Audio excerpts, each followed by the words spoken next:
Lola Reynolds. Lola, first scene. This was the production's very first scene. It was shot right here in my apartment and featured my daughter, Cecilia, as Rex's daughter Lola. A little backstory. Cecilia is on the spectrum, and her mom is super protective of her. That's the understatement of the century. There was no way she would consent to Cecilia playing the role of Rex's foul-mouthed daughter Lola.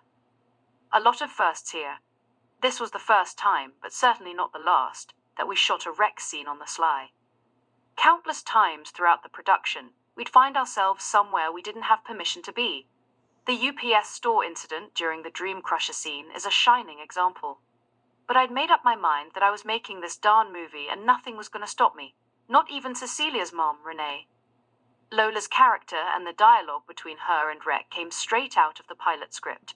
This was one of the rare occasions when cost was not a problem in bringing something from the pages of Rec to life. In the scene, which takes place early in the film, Rec confronts Lola about calling her mother a fucking cunt. Lola, an aspiring rock and roll guitarist, is in her room, standing in front of a mirror practicing, when Rec appears in the doorway. "Hi, Daddy," Lola says happily. "Lola, did you call your mother a fucking cunt?" Lola's facial expression completely changes. Snarling, she answers with a question of her own. "Fuck, is that what you came here for? To bust my fucking balls?" When Rec orders Lola not to talk to him like that, she immediately, mockingly, sarcastically parrots his order back to him. "Lola, don't talk to your father like that," and then adds, "Well, what the fuck do you want?" There's a scene in Werner Herzog's documentary, Grizzly Man, where an extraordinary moment in the wild is captured accidentally. Herzog, in voiceover, calls the moment one of astonishing beauty, the likes of which could never be intentionally captured in 1,000 years. In our very first shoot, I felt that we'd captured something extraordinary, completely accidentally too. The look on Rec's face when Lola asks, "Well, what the fuck do you want?"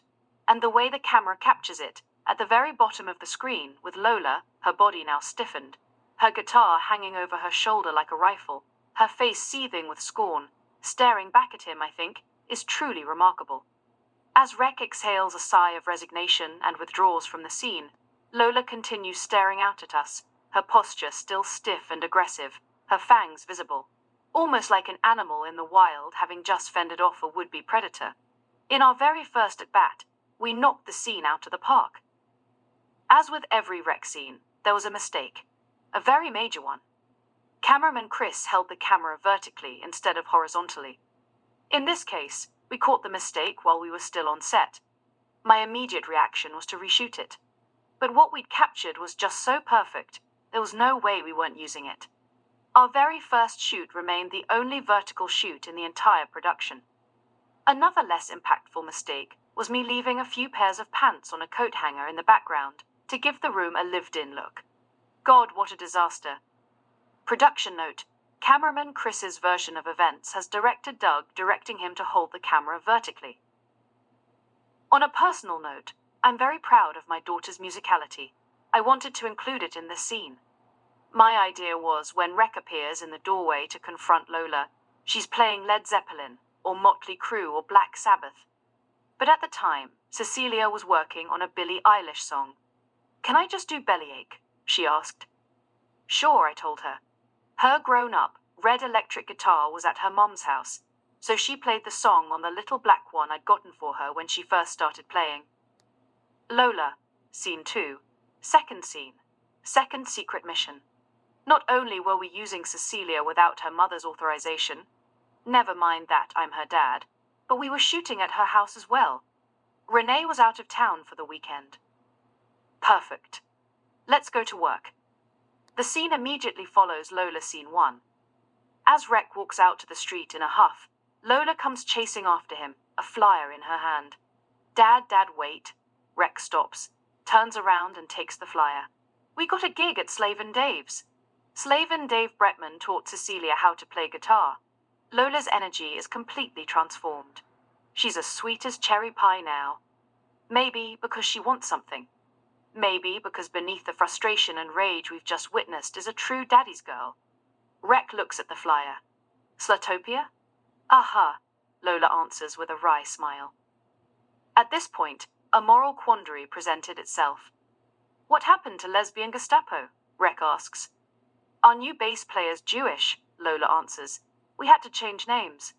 A very edgy line, especially in this day and age. I knew anyone seeing it might be offended. But I grew up in the 70s, and anything goes decade if ever there was. Censorship and oversensitivity be damned, the dialogue stays.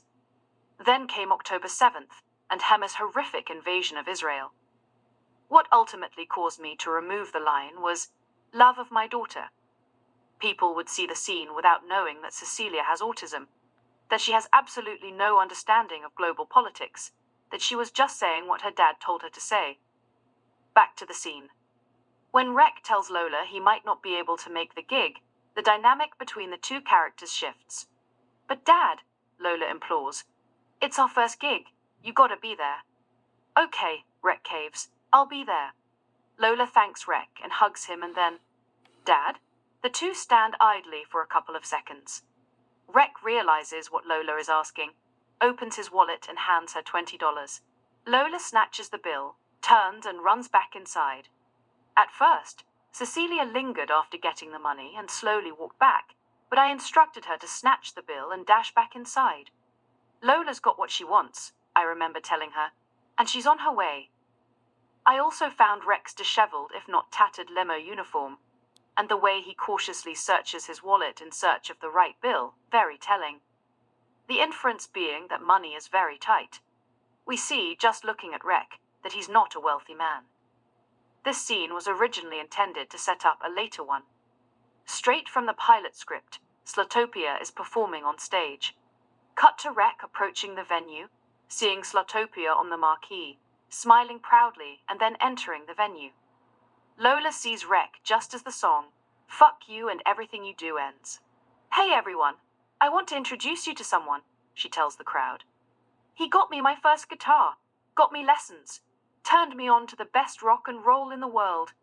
Dad, get up here. As Rek climbs onto the stage, Slotopia begins playing The Who's Long Live Rock, and the crowd begins chanting, Dad, Dad, Dad, Dad, Dad. This one's for you, Pops, Lola says as the music carries the room away. Easy to write, not quite so easy to produce, especially with such limited resources. I looked into it, asked around. It would have been tricky, but we could have managed it. There were numerous venues available, and I had plenty of musician friends willing to help. But by then, Cecilia was spending an exorbitant amount of time with Rex and friends, an all-autistic performance troupe. Plus, her mom had gotten wind of the un-Disney-esque nature of Rek, and was on guard against Cecilia's further involvement. Oh well, can't win 'em all. One final note, Cecilia is a great negotiator, especially when her dad is the one being negotiated with. When I offered her the role of Lola, her first question was, will I get paid? Yes, I answered, I'll pay you $50. Then came her second question, can you make it 100? So much for family discounts.